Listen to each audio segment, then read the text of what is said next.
Hello my dear friends, I hope you have been started to prepare for this upcoming in-semester examination which is remained for our certain subjects. So as a part of computer fundamental and programming, I'm going to give certain guidelines as a part of this revision of our computer fundamental and programming subject.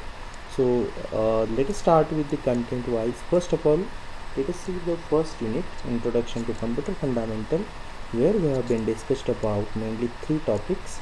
First is basic computer organization, in which we have been covered block diagram of computer system and various functional units of the computer system. They are also known as hardware units of the computer system, like your CPU, central processing unit, ALU, arithmetic logic unit, CU as a control unit, memory, input output, hardware and software, along with that memory and other IO devices.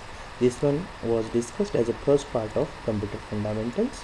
Then in the second session of this unit 1, we mainly discussed on the number system, where you have been learned about how to convert any given decimal number into binary, hex, octal or any other base number system using our division remainder method, whereas reverse is also possible to convert from binary, hex, octal into decimal number system by using that power multiplication method.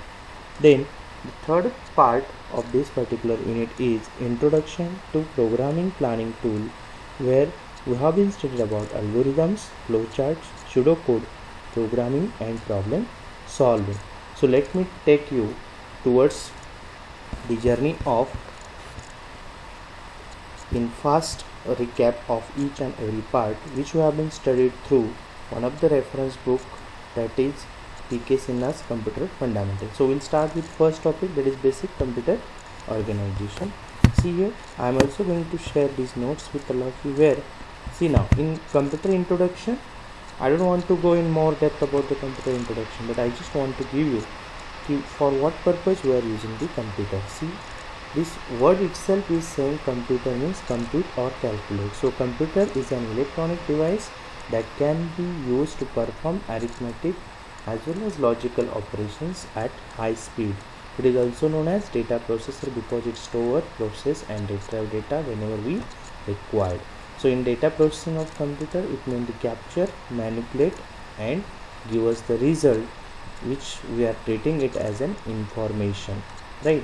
So the main characteristic of computer are, it is automatic, a speedy one, accurate machine, give its versatile, power of remembering or storing the data, okay, even it don't require any IQ and it is a machine, that's why no feelings for this. These are the certain attributes of computer. Okay, so I don't want to go in further part of evaluation of computers and all, you know very well these details. So this one was just a first part, or you can say a definition of a computer. See, after this one, what we did, we have been started in depth about the various basic parts of your computer, and in this one what we studied what are the main basic operations performed by all the types of computer systems, what are the basic organization of the computer system, then input units, their functions, output units, their functions, storage functions and types of storages. So mainly we studied about these components, that is your again we have been studied in depth about all these things as a part of theory here, computer as a system, where it contains central processing unit, control unit, arithmetic unit. So the main 5 basic operations of a computer system are inputting, storing, processing, outputting and controlling. So everybody knows about inputting means where you are entering the data into the computer, then storing means where we are saving the data and instructions to make them readily available for your processing whenever required, and processing means what? Performing actual operation, maybe it may be your arithmetic operations or logical operations, and we get a useful information. In outputting, we are just producing the results for the user in the form of hard as well as soft. Okay, then controlling, where we are going to control all the operations which want to get performed through the computer. See, then we have been seeing the basic organization of a computer system or a block diagram of a computer system, which flows from your input unit to central processing unit and then up to the output unit. This is a complete diagram which shows various components as well as hardware units of the computer. So we can remember in short: input, processing, output. So keep in mind, for input we give any program or data as an input, and from the output unit what we get? Results, or we can say information. And our central processing unit, it is further divided into two parts. First is storage and second is your that comes with your control unit and arithmetic logic unit. Inside the storage also we can explain what do you mean by secondary storage and primary storage, where primary storage is known as primary memory, whereas secondary storage is your hard disk. Okay, that you can explain. So then the details of input unit. An input unit of a computer systems mainly accepts or reads the instructions, converts these instructions and data in computer acceptable form, and supplies the converted instructions and data to the computer for further processing. These are the main functions of input unit. Output unit, what it do? It accepts the results produced by the computer, convert these coded results to human acceptable form, and supplies the converted result to the outside world. Then storage unit, we know that mainly what it do? It process data and instructions, okay, generate the intermediate results, and also give us the final results based on its execution and send them to the output units.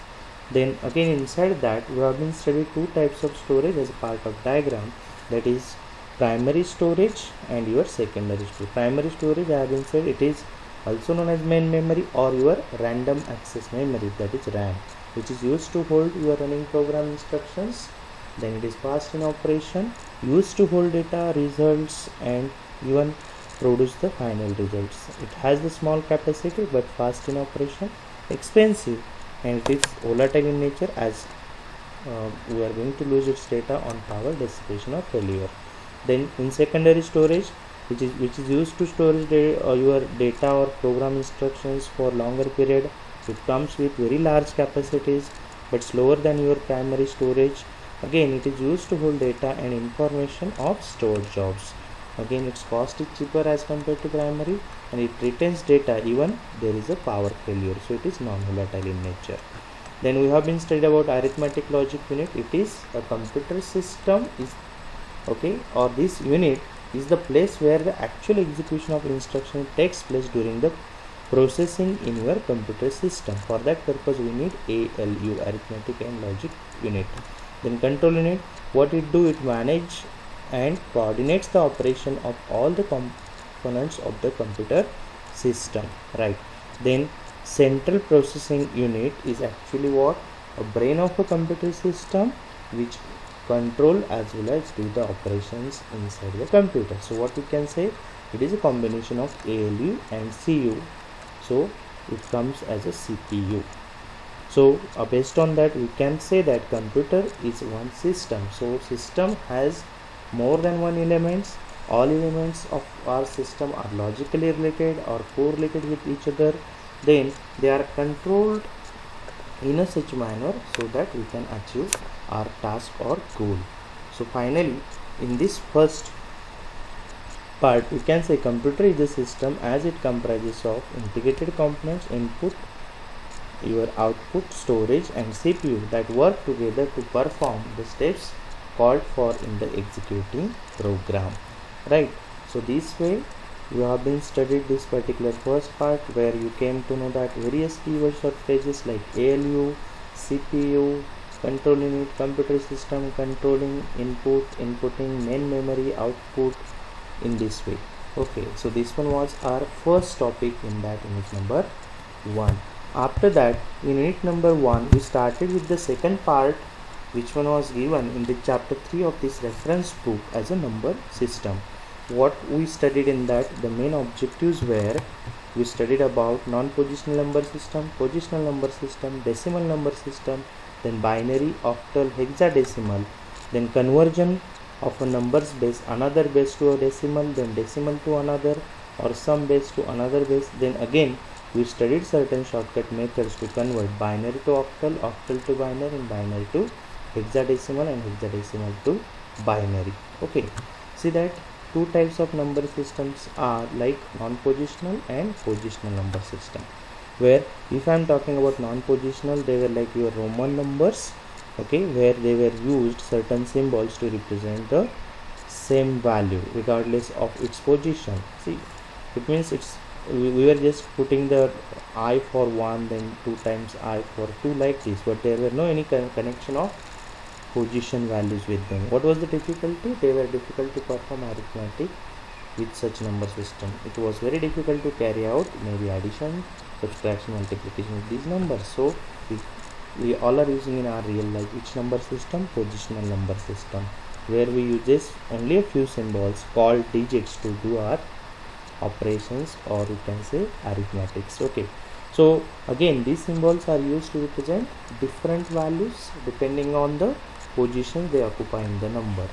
So here the main concept or important part is here in this positional number system is value of each digit is determined by that digit itself, then position of the digit in the number, and base of the number system. Base is what?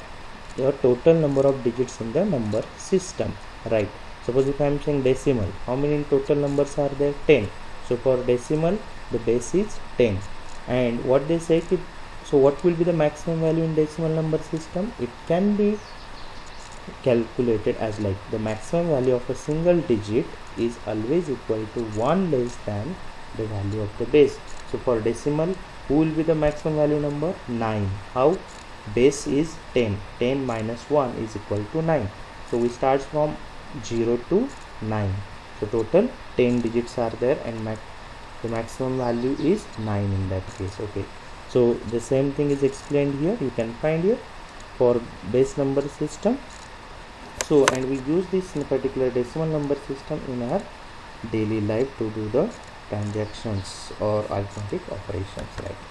Then this is one example which shows how that each digit is having a positional value. When we are saying 2586, how we can represent in decimal number system, and we'll find here that 6 is at unit position, 8 is at tens position, then your 5 is at 100 position, and 2 is at 1000 position. Like this we can have the positional values in our decimal number system. Then the second number system we studied, it was binary number system. Again it is a positional number. What it says, it has only how many symbols? 2. Okay, or digits 0 and 1. See, that's why its base is 2. And what should be the maximum value in binary then? 2 minus 1, so it becomes 1. So from 0 if I count, I go only for 0 and 1 value. That's why in binary we are there with only these two values or symbol. And each position of your digits represents a specific power of the base in your binary number, and this is the number system is used in computers.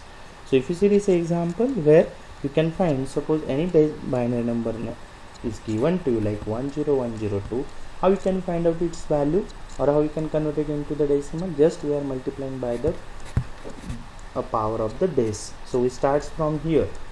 Okay, see that when we give the base power, we always starts from right to left, not from left to right. So I am starting from right. Here the value is 2 raised to 0, then second digit is 0 is multiplied by 2 raised to 1. In this way it comes the total calculation as a 21. So how we can represent the numbers into the other number systems or convert them? Then we can write them with respect to their base as a subscript. So if I am writing 1010 and base as a 2, it means that given number is binary.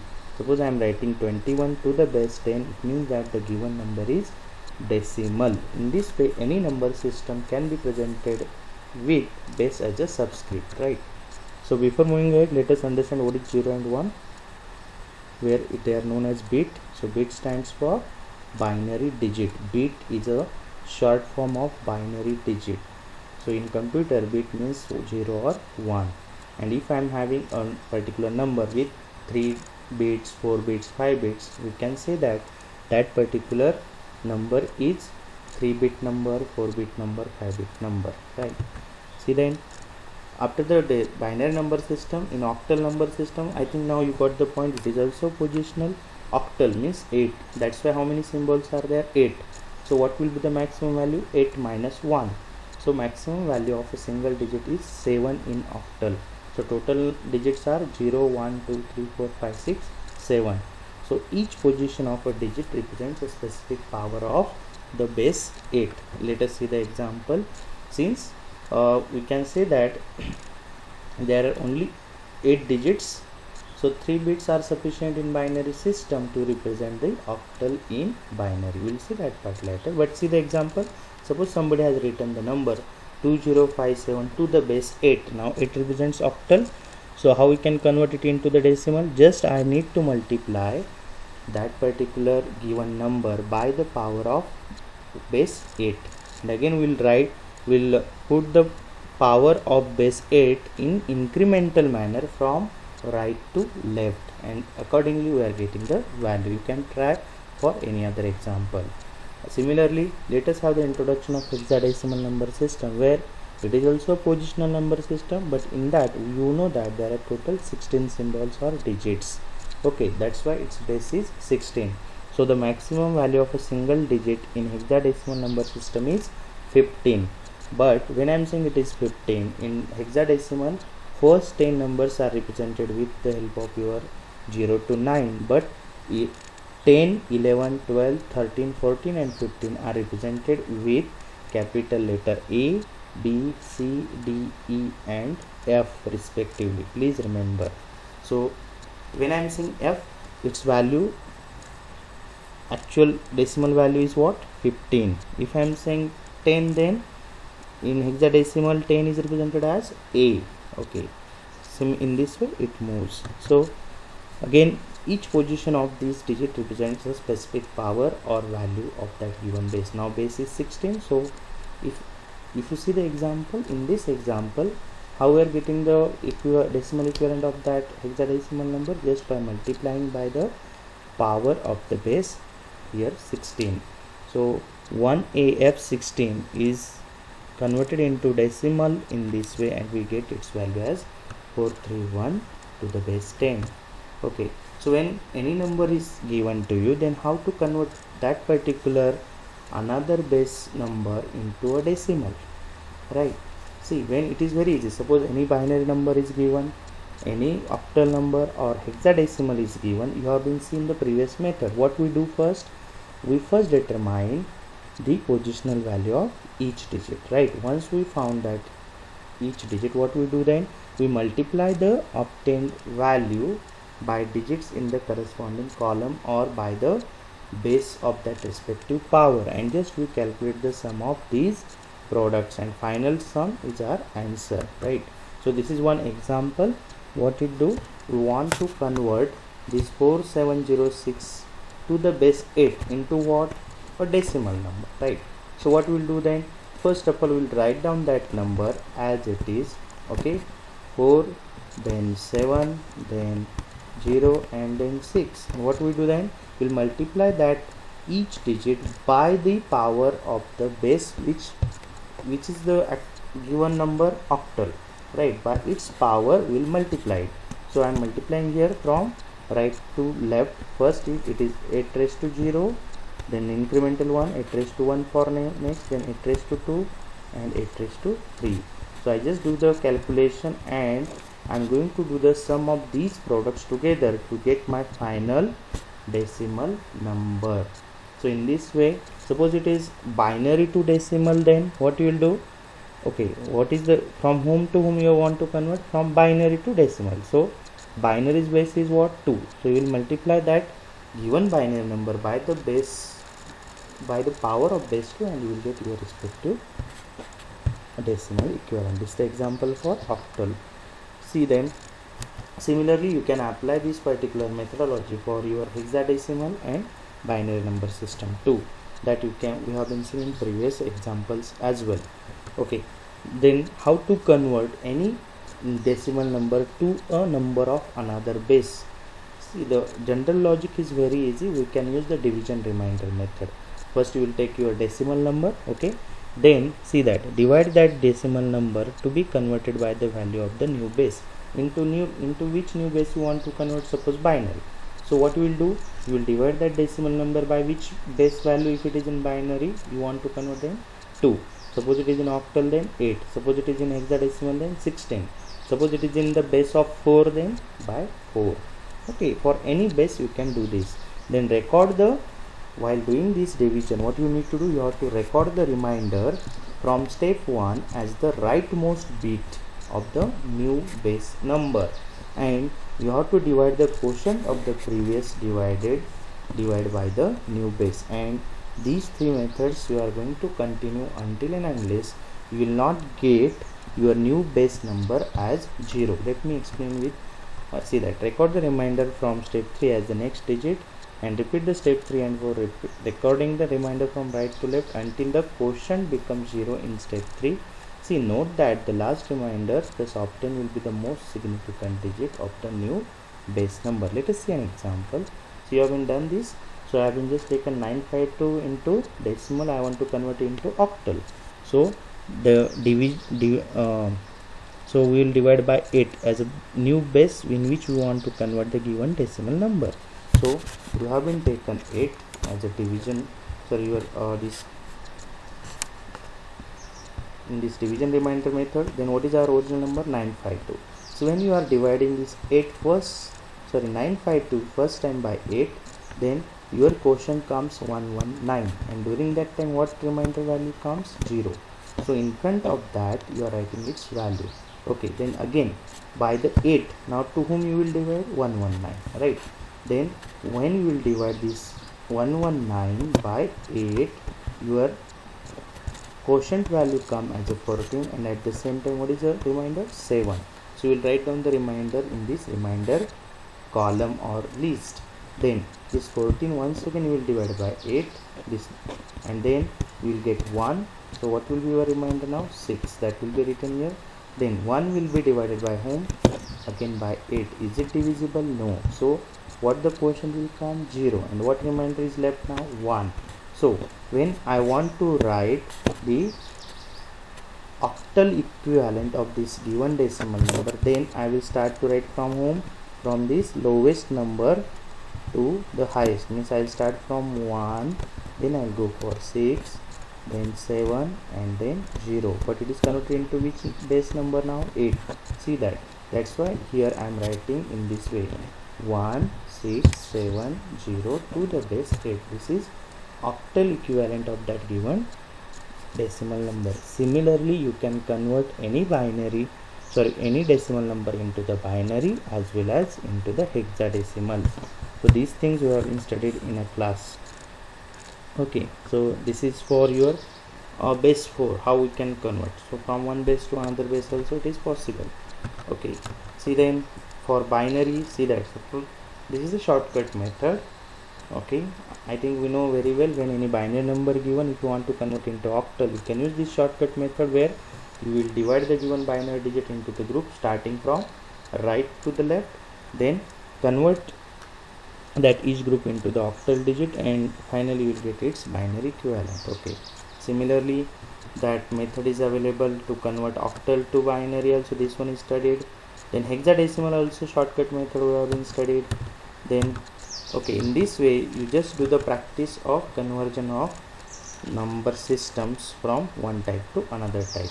In short, I can say when you want to convert any decimal number system into binary, octal or hexadecimal, we use division remainder method, whereas when you want to convert from binary, octal and hexadecimal number into in its decimal equivalent number, we use that power of the base multiplication method. So this one was about your that number system. And third part, I would like to explain programming concept, algorithms and all in your next session. Up to that moment, just do the practice of this. I'll be back for algorithm and flowchart with new contents. Thank you.